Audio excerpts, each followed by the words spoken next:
equivalent, which is a pre-technician certificate in the relevant area of technical specialization, and these are already offered by MIC, by NESC, and also the UTT. Or at least 3 CSEC or GCE passes or equivalent, ABC or 1, 2, 3 grades, including English, math, technical drawing, mechanical engineering technology, building construction technology, electrical electronics technology, or any of the sciences.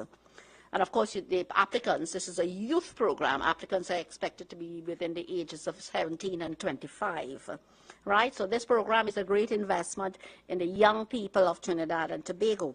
Let me just go quickly to the cost of the program. We've capped the cost for the 5-year period at $32 million, with an intake, the first cohort of 100 trainees. In the second year, another 100 trainees. In the third year, another 100 trainees, finishing off the 3-year program for each cohort between the 3rd, 4th, and 5th years. So by the end of year 5, we would have trained 300 young persons in this particular field. So the cost, we've capped at $32 million, with the sum of $6 million expendable in the first year, understanding that some of the costs are not attributed per student, per trainee. And the costs will cover things like tuition, your stipend allowance, marketing and promotion, all the PPE gear that will be necessary for these trainees, all the materials and supplies, medical insurance, student support services. There is a stipend, and this makes it a little bit different to the existing journeyman program, in that the stipend is $3,000 per month, and it is going to start from the first month of activity. It's full time. And why we did this in particular is to ensure that persons are able to cover their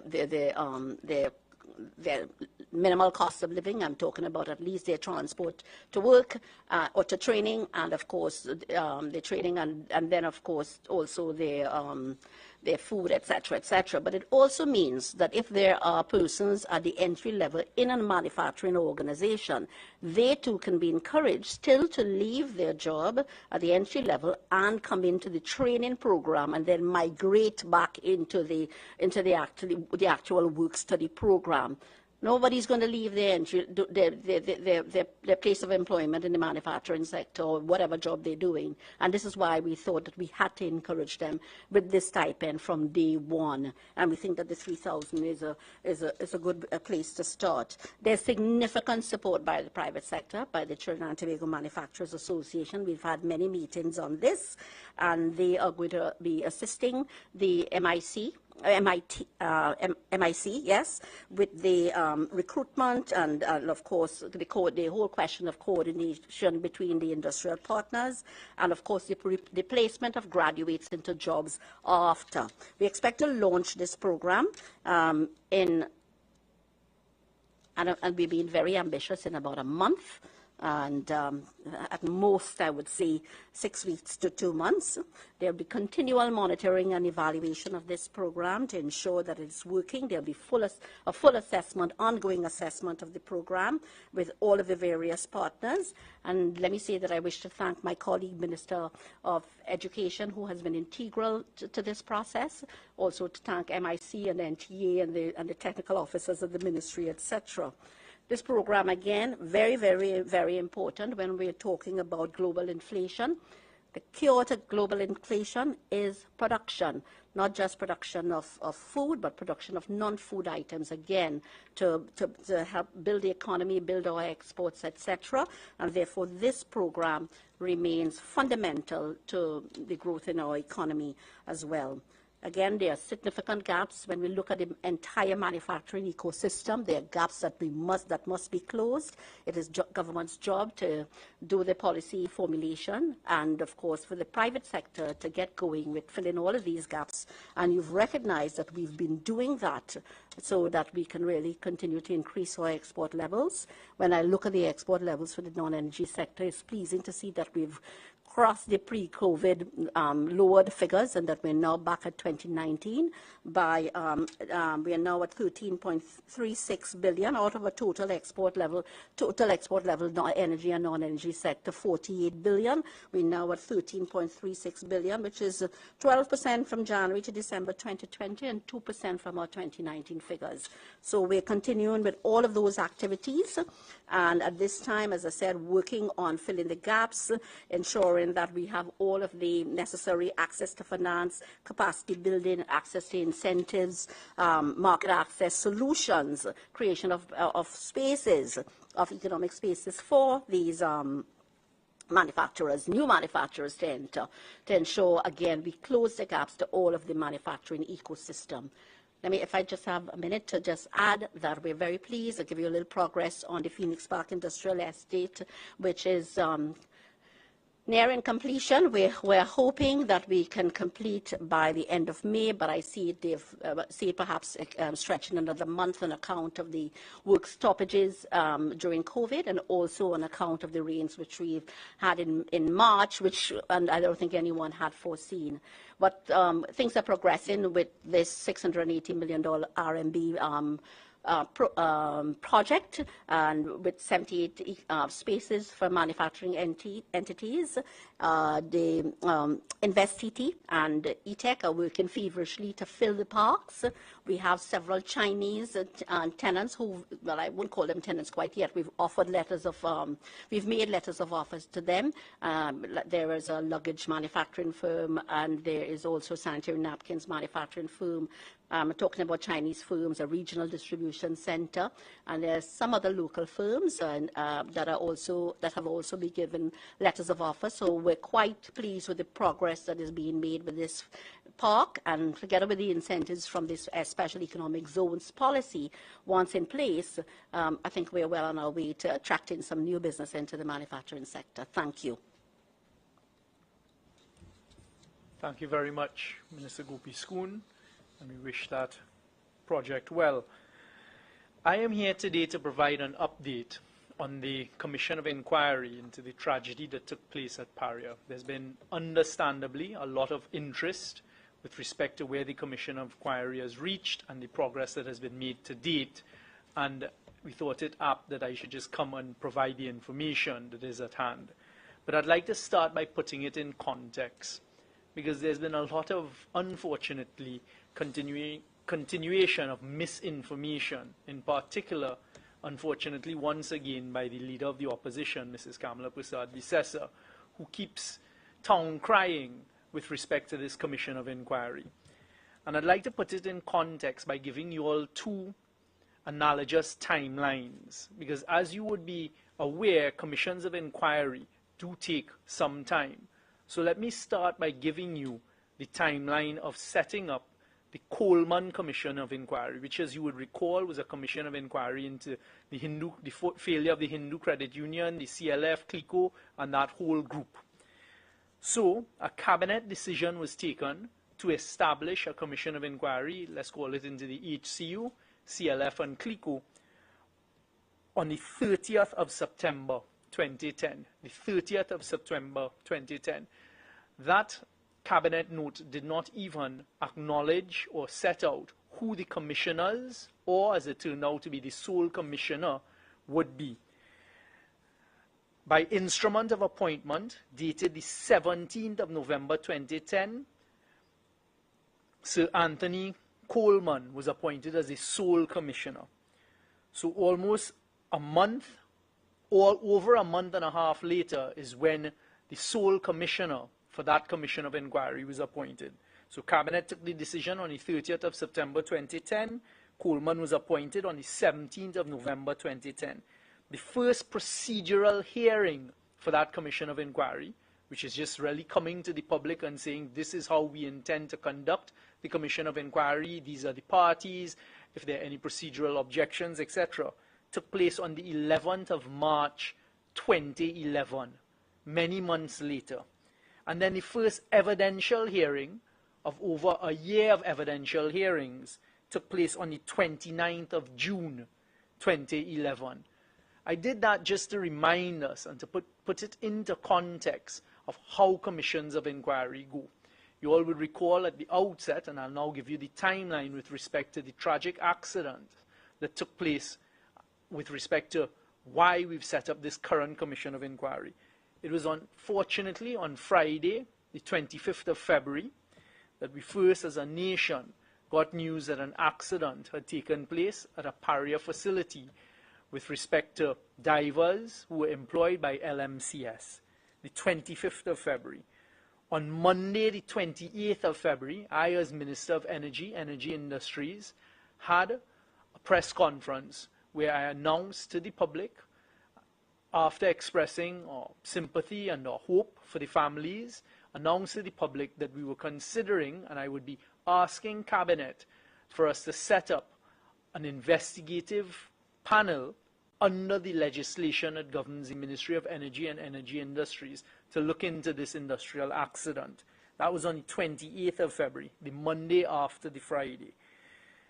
It was then on that week, on the Thursday, the 3rd of March, I came at a post-cabinet press conference and announced the composition of a 5-panel investigative committee to look into this tragic accident. And later that day, the 4th diver's body was recovered. So that's the 3rd of March. A week later, and we all know what happened in between, and we all know the mischief that took place in between, and the unfortunate spurious attacks on specific independent people, because it was an independent investigative committee was set up. Cabinet approved on the 10th of March, so 1 week later, and I came here to this press conference, announced a commission of inquiry, and announced who the persons would be for that commission of inquiry. And we also took the precaution as a cabinet at that time to state that the quorum for the commission could very well turn out to be 2 persons.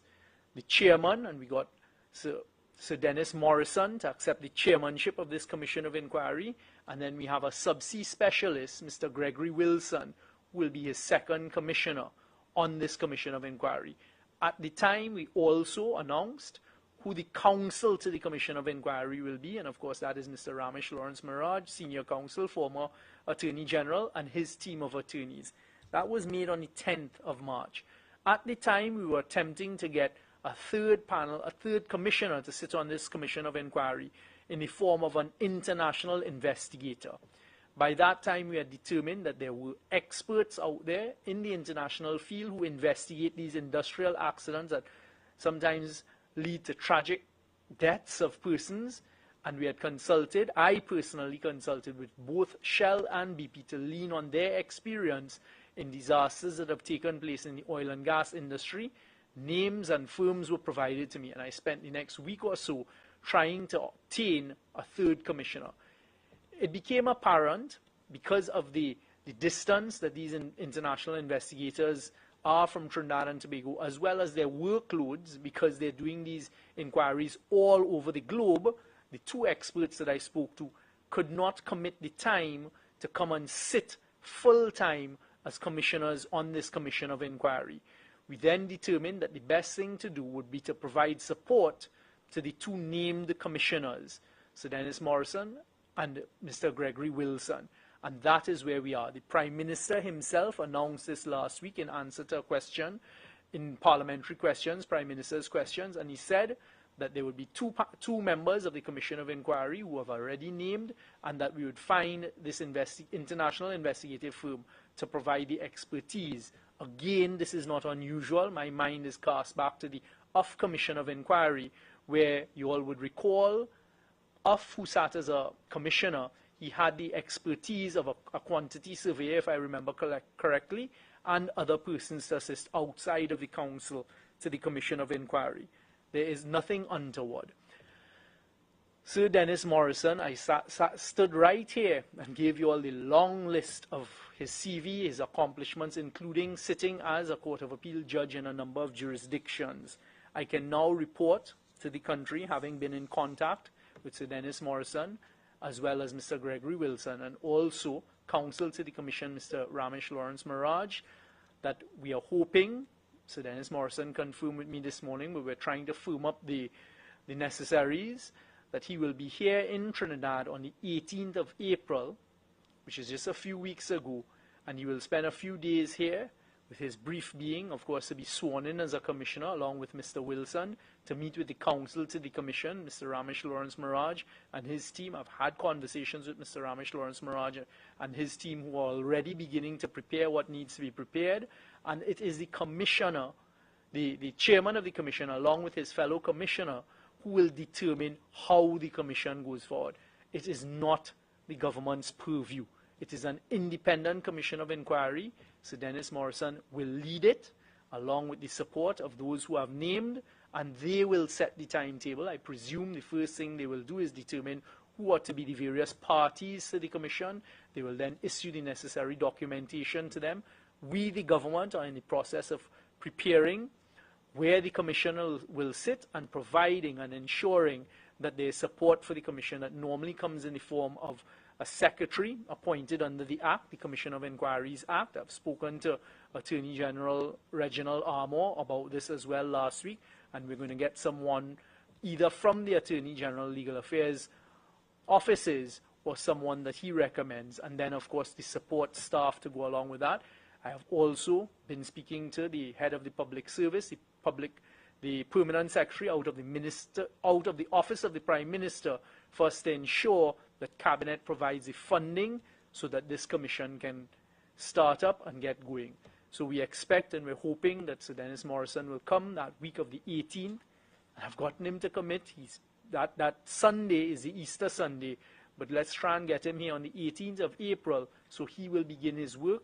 And I've asked that himself, Mr. Ramesh Lawrence Maraj and Mr. Wilson present themselves to the public that week and begin having the conversation with us, the public, as how they intend to conduct this commission of inquiry. So that is the update. I've had a number of inquiries from members of the media, and then, of course, we have the mischief that is taking place, which is why I asked you all to allow me to just put it in context with other commissions of inquiry. And I'm sure if you go and do the research, you will see that this is going to be one of the commissions that has been set up in the shortest time frame, with the commissioner, the counsel to the commission, others being presented to the public in the shortest time frame. So there is absolutely no need for there to be any fear, any apprehension. This commission of inquiry is going to take place, and let's hope that when the commissioners are sworn in that week of the 18th of April, they will then tell us, along with the counsel to the commission, how they intend to conduct this commission of inquiry. And that is it for me. Thank you. So I guess we can take some questions from the members of the media whilst we're here. Hi. Joe? Hi, sir. Ernica Singh at the Trinidad Guardian. Just so I'm clear, Ramesh Lawrence Maraj had said that the Cabinet was supposed to provide the terms of reference for the Commission of Inquiry. Is that something that Cabinet has to do, or that QC Morrison will provide it? No, so what has happened, and I had actually, I think, announced it on the 10th of March. I had set out the parameters within which, correct, a whole long list, and then I had said that the Attorney General and myself would then formulate the specific terms of reference for the Commission of Inquiry. That will be done in advance of Mr. Morrison being here, because we are the ones who must determine what it is they're looking into. But there is nothing that is going to be outside of the parameters of what we've already announced previously. And is there, you're saying that the Cabinet will approve funding. Is there a budget in mind as to what this could cost? Well, these things, I mean, as I've told you all from the same podium, I mean, I have participated in a number of commissions of inquiry throughout my career, starting with the PRCO Commission. And it is very difficult to determine. So in speaking to the head of the public service last week, he is working up, looking at the historical costs of past commissions. They were going to work up an initial budget, try to keep it within that budget. But I have learned through the passage of time and experience, it is impossible to really predict how a commission of inquiry will go, both in terms of passage of time. For example, the Coleman Commission, my recollection is it went on for well over a year and a half into 2 years. I remember sitting there every day. And also the cost that it would be. And that is one of the things we told the population at the time, why we did not immediately go for a commission of inquiry, because of the cost to the taxpayers. But we've passed that hurdle has been crossed. As soon as we have the initial budget, we will tell the population. Drew Grant, the 6th Minister, just wondering, the new Attorney General, Mr. Senior Counsel, is equally up to speed on the issue of the terms of reference and the other issues the Commission of Inquiry? Mr. Armour is a very experienced senior counsel, and working with him for many, many years, and in particular in this new role, it will not take him very long to get up to speed. There's very little to get up to speed with here, because as I said, Cabinet already set out the parameters within which. So really the formulation of the terms of reference is to get it into that sort of legalese language that you all will see very shortly. Have you, as Minister of Energy, on the last occasion I did ask in terms of whether there was any sort of review by the company, Heritage, have you had, have you had any update in terms of their procedures or any review from the company as to what happened? I have not asked Paria specifically for the provision of that. I did inquire of them and tell them that I expect them to be doing the necessary, and that would include post-mortems, that would include if there were any gaps in the procedures they use. They did give me that assurance. I had follow-up conversations with them to make sure they were conducting that. But with respect to the specifics of exactly what it is they've done and been doing, you'd have to direct that question to them. Presently, the work that would have been done by the divers who unfortunately lost their lives while working at the facility, is any of that kind of work ongoing right now at Paria? At this particular berth, this tragic accident took place, what I do know, and I learned this on the Saturday when I attended, and then of course in the days after, the work had actually been practically completed, right? So you all would remember the hyperbaric chamber that was over. The work had been completed, and they were removing the flanges because they had completed attaching the new piece of pipe, if I can put it as simply as that they had attached to the old. I know at the time, Paria took a decision, and I think there was also a statutory authority, it might have been OSH, that told them they were to press pause on any work being done there at the scene. Again, Paria will have to answer you all as to what has happened since. But I know that they did press pause at that time, but the work had been substantially completed. It had started, I think, since January of this year. No, go ahead. Yeah, well, I was going to bring in the next. You can go straight to Minister Gopi-Spoon if you want, Mr. Douglas. The OWTU has said that the government has almost like completely ignored the lone survivor and has not been dealing with the families. Has there been any outreach by the government, any interaction with the families and the survivor? I mean, the OWTU has said a number of things, and I have to smile as I stood there on the last occasion and recounted to you all my previous interaction with the President General of the OWTU. The government at the time, and it's not the government involved in this, there's a company, LMCS, who are their employer. So for example, you are employed by Guardian Media Limited. So your employer is your first port of call. They then had the entity that had retained LMCS, Paria. I was there on the Saturday when I directed Paria, the Saturday 26th of February.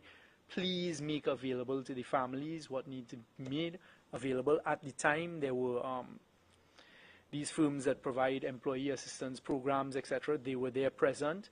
Paria has been told to continue to make these things available to the families. At the time, I don't think the families took it up. I am not sure what has happened since, but that is really for their purview. The government at our level doesn't have any real role. If it is that the lone survivor has certain requests, I'm sure he can put it in, but that is really the first port of call must be to your employer and then to the company that was entitled. It's not always the government. In fact, our hand, we may be able to do less than those two companies would be able to do. I would, Minister Gopi-Spoon, I'm thinking about the status of MIC, because there had been a Joint Select Committee report from about 3 years ago, maybe 2.5 or 3 years ago, that really gave the impression that it was kind of just crumbling from within in terms of a severe decline in enrollment figures and in funding. And that actually came after a certain stigmatization of the, I don't want to say, well, of the whole environment there, that it had been largely seen as a kind of place of last resort where kids who got in trouble in school, it had a some negative connotations at a certain level at least.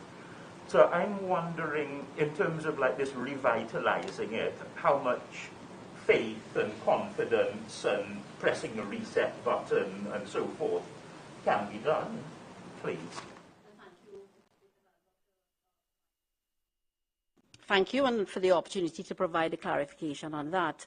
And I know that there were concerns raised at that particular meeting, and these matters were in fact raised with MIC, Professor Imbe in particular.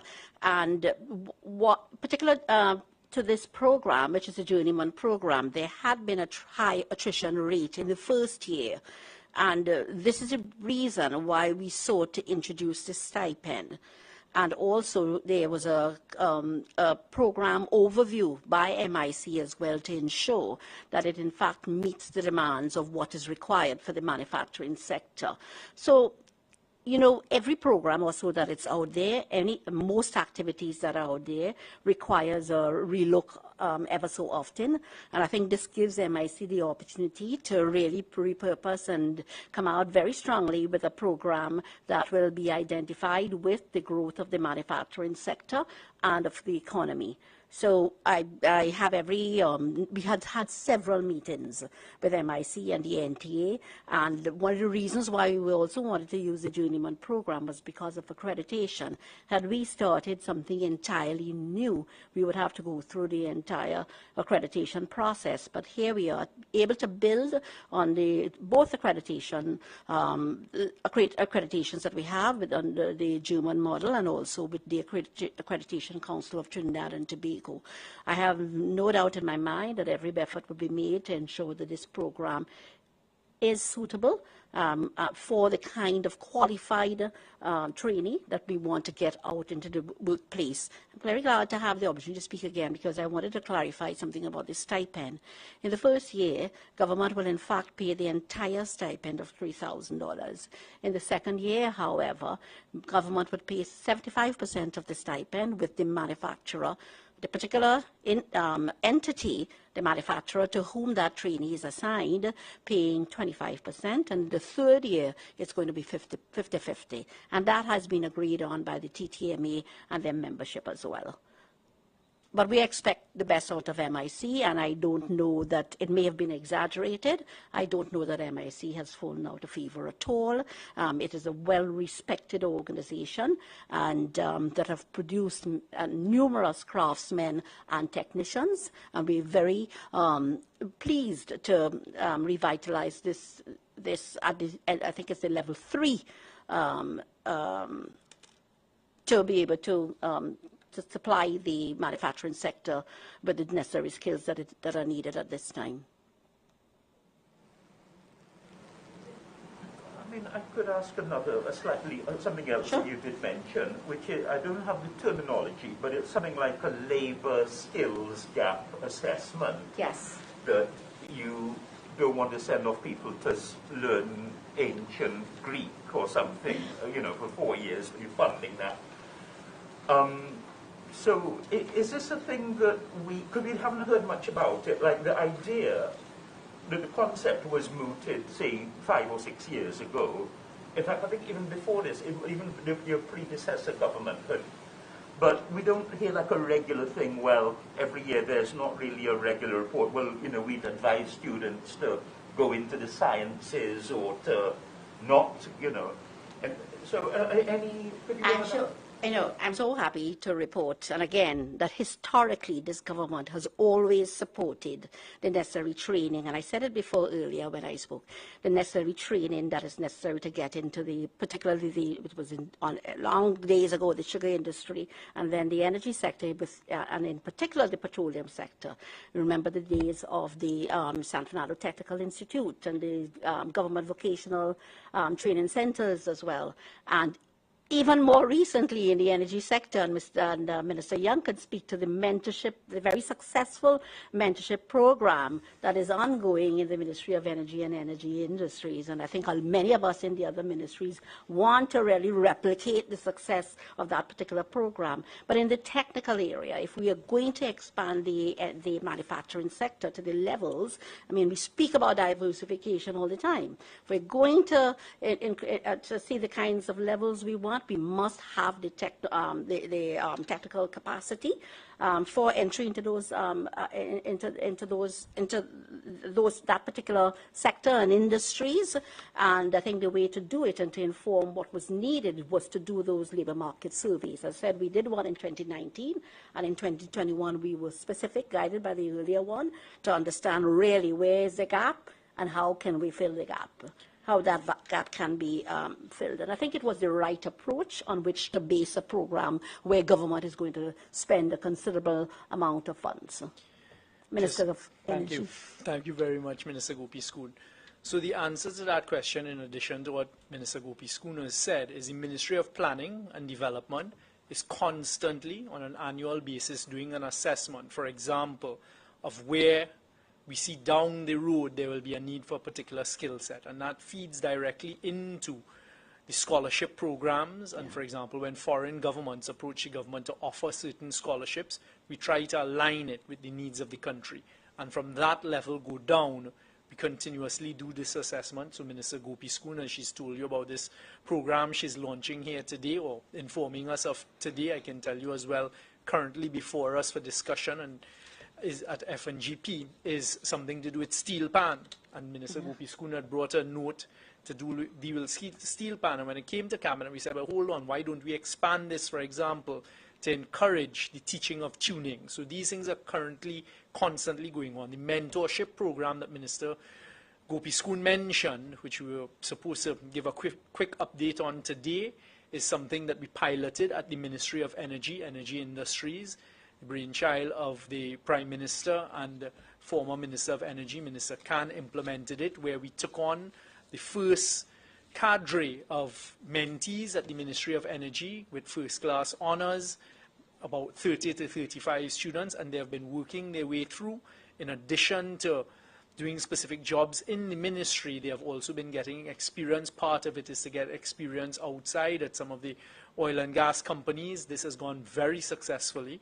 We're going to extend it, and we are also now, the Prime Minister has directed that it be outside of the Ministry of Energy as well, and energy industries, where we look for students who have attained, and this is out of a tertiary level education. So for example, Minister Sinanan at Works and Transport has asked, let us go and pull in some engineers, recently qualified engineers for the Ministry of Works. There's some other areas through government that we will be launching the second phase and taking in of these mentees into mentorship programs at various ministries. And we're looking for the young people who have completed their degrees and they can go into specific areas. So as soon as they're ready with that, I'm sure we will be telling you more. But what I can say, as the Minister of Energy, I'm very proud at the young people at the ministry who are learning well from the more experienced ones, and I'm actually seeing them rise up into some leadership programs and positions, and I'm also seeing them go off to other institutions around the world, which is a taste of success. For the Minister of Gopi Schoon, Trinidadian manufacturers in Guyana, they were complaining that non-tariff barriers were making it hard for them to import agricultural products, and they were asking if there was something that political directorate can get involved to help kind of ease the hurdles that they're facing. Is that something that has been brought to your attention? I read it actually, but I have been speaking with Ramesh Ramdeen, Dr. Ramdeen, who is the head of the delegates that have gone to Guyana, 27 companies, 40 persons, and they have been having meetings together with the Guyana Manufacturers Association, and very successful business-to-business meetings. In addition to the goods which we want to have sent, the extra goods which we want to have exported to Guyana, I understand that Pepe's Market Martin, and there may be one or two others, have in fact contracted to bring some Guyanese products into Trinidad and Tobago. And really it has to be a win-win across for both countries. With regard to the barriers to trade, and this happens from time to time, so the issue was raised with regard to a specific agricultural product, and I think what was required now, I will take up that and liaise with our minister who has responsibility for agriculture, lands and fisheries, speak with our counterparts and establish clearly what is needed and move with speed to understand where the impediment is. It might be something that is absolutely correct, maybe for some kind of SPS measure, sanitary, phytosanitary measure or so. You don't know, let's find out. And I'll tell you with regard to Jamaica, we are soon to finalize a mechanism to deal with trade disputes, these trade barriers between the two countries. We are at this time looking at the memo, and we hope that I can take this to Cabinet pretty soon, but we have actually worked on all of the mechanisms that are needed to resolve any disputes with regard to barriers to trade between Jamaica and Trinidad. So that's one that we're looking forward to doing to ensure that we can really expand our trade in goods to Jamaica and vice versa. And we expect to be able to come to the population with that perhaps for a sign-in before the end of May. And perhaps it's something that we have to look at because Guyana is our second largest market within CARICOM, very important market to us, and so we can actually look at the same mechanism and build on it for Guyana and the rest of the OECS territories and so on. Speaking about Guyana, Minister, this one to you. Given the length of time over the years, Trinidad's history in oil and natural gas and the downstream, midstream industries and so on, have there been any government-to-government discussions between Trinidad and Guyana on the issue of oil and gas, given the present oil and natural gas boom that Guyana is now beginning to experience? The answer is yes. You would recall in our previous term, there was a signing of a memorandum of understanding or a memorandum of agreement between the respective ministers of energy, Minister I.A.N and his counterpart in Guyana, and I know there were conversations ongoing. We keep in touch. I was recently at the World Petroleum Congress in Houston in December, had conversation with the minister from Guyana who was there. We always hold out that we are available to assist in whatever way we can. We do have significant interest that is recognized around the world in oil and gas and the service industry, etc. When the Prime Minister and I were at the GECF recently in Doha, Qatar, we had a number of our African brother and sister countries coming to us, and we had bilateral meetings with them, Mozambique, Equatorial Guinea, Nigeria, for them asking for assistance in terms of how we could assist them with their growing gas industries and getting over the hurdles that we experienced some time ago. So Trinidad and Tobago, Guyana, Suriname, I've had conversations with them. We remain available to assist. Just last week I was reading the report from a team that went from the NGC group down to Guyana recently, met with the government down there at the highest levels, and they're exploring in what ways they may be able to assist. I know that the recent press conference you did mention you had planned to go to Washington to hold talks, specific talks. Did that trip occur, or what was? I went to Washington a couple of weeks ago, to my recollection. So I did go to Washington, participated at the Latin American Energy Forum, as well as a Pan-African Summit of energy ministers and others in the industry. Use the opportunity as well to be having conversations that can further Trinidad and Tobago's interests. But it was very important for us to be at that conference because it introduced into the conversation, look, natural gas is here to stay. Natural gas is going to be here for decades. It's not going to be a flick of a switch to renewables.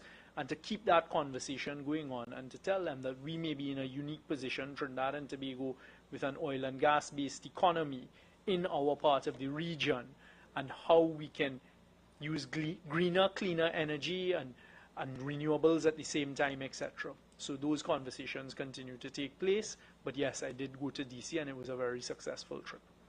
Also, I know you had sent out a press release yesterday concerning the talks you would have had with the Deputy Assistant Secretary of State, Ms. Feinstein, during her trip to Trinidad and Tobago. In terms of outside of what you would have spoken about the renewable energy issue in particular, but also natural gas, LNG, anything further you can share about those talks?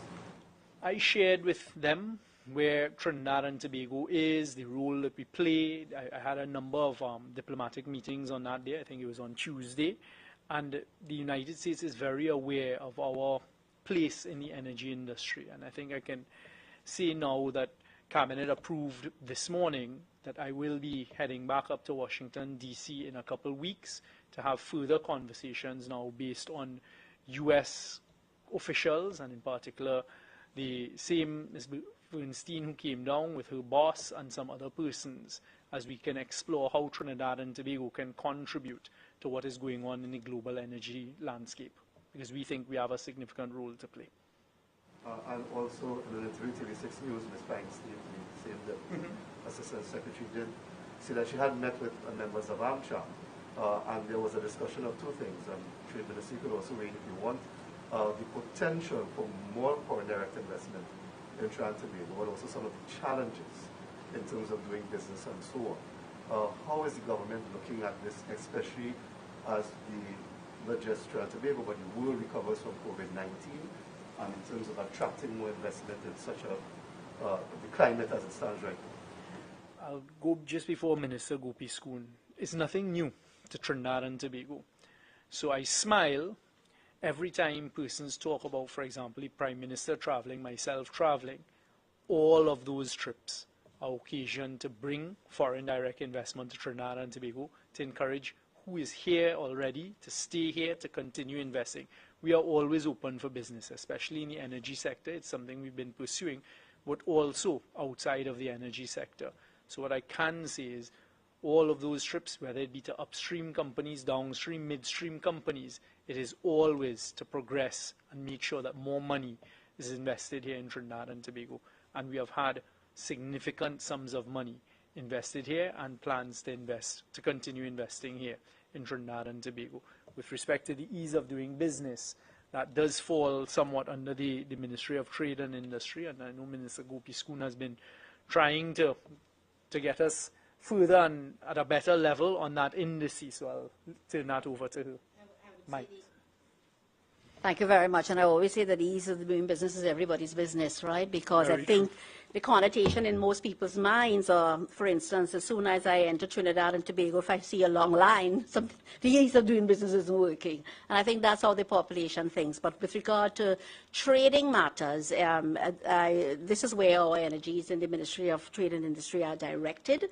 And we continue to work on a number of large projects. We've just almost completed our project, which we have done in conjunction with the Ministry of Planning and Development for their use. And this is the construction permitting process, which has now gone to Tobago. And so that's widening, and to the point where no one, I think, will soon be allowed to enter a paper document. So that's a very large one. There are several others that we're working on. At the cabinet level, we're looking right now at the port community system, which we had been working on for a long time. However, the tendering process took us quite a bit, and because of the circumstances, there was a need for us to go out and retender.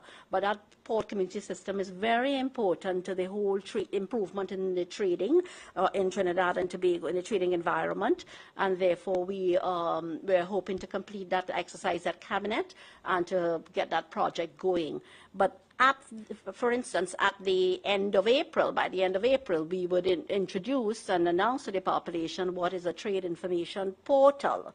And that trade information portal will allow anybody who is wishing to do any matter of business concerning whether it's trade and investment. It will give you direction on the portal as to what you want to do, what are the steps to do it, and will connect you to the necessary ministries that are involved in the process. So we look forward to doing that by the end of April, and then by the end of this fiscal year, end of September, then we want to ensure that all of our 47 online processes through the single electronic window can in fact, patrons can in fact be allowed to do online payments. So yes, many of the processes, those 47 processes are electronic. We want to ensure that online payments can be done for all of those, and that is going to be completed, as I said, by the end of September. But looking at the landscape, I think you were talking about investments and the entry of investments.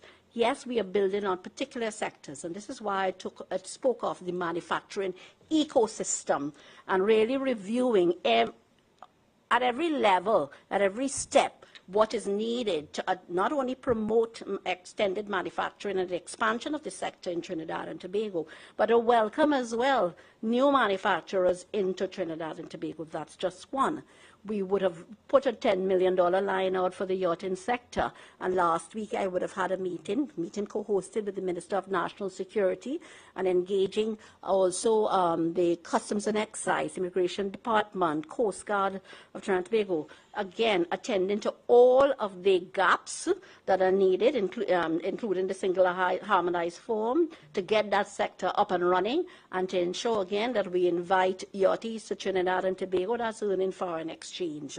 We looked at the BPO sector, which is an expanding sector in Trinidad and Tobago.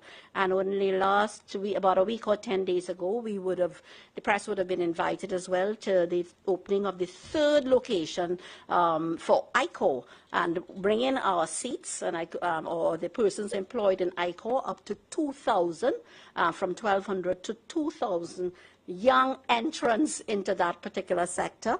We're very pleased about that. Next week, we're going to have another press conference. We have another entrant. And I'm not going to say too much, but the company is called Teleperformance. They are the largest BPO player in that industry worldwide, and Teleperformance will in fact be entering our market, and they hope within 1 year to employ something like 1,300 young people. I sit outside of ICO, and ever so often, depending on the shifts, I could see droves of young people entering, and young persons are always saying, I finished my CSEC, etc. How do I get out into the market? How do I fill my CV and so on? It's such a good entry point, and through the BPO industry, to easily get into a particular sector that will help them to enhance their CVs and so on. So we are looking at all of these particular industries so that we can invite entrants and investments into those industries. At this time also, there is, I know, Ministry of Works and Transport, and we've also worked with them through the single electronic window, is looking at a study on the maritime sector, again, understanding where all of the opportunities are in the marine sector, looking at where all of the maritime sector, where all of these opportunities are within the maritime sector, and what Trinidad and Tobago has to do to ensure that these sectors come alive. And I know that Minister of Tourism is doing the very same thing with tourism and culture, again, opening the way for investments in our exciting Trinidad and Tobago, and for which I know there are several attributes why anyone would want to invest in Trinidad and Tobago. This comes at a time when the globe is would be rebounding from the COVID activities over the 2 years, and let's hope that this impasse or this war between Russia and Ukraine comes to an end sooner rather than later, so that the world can get on with rebuilding their economies. Yeah, thank you. Okay, members of the media, thank you all very much for attending this afternoon, for your questions. Please stay safe out there. Thank you. Thank you.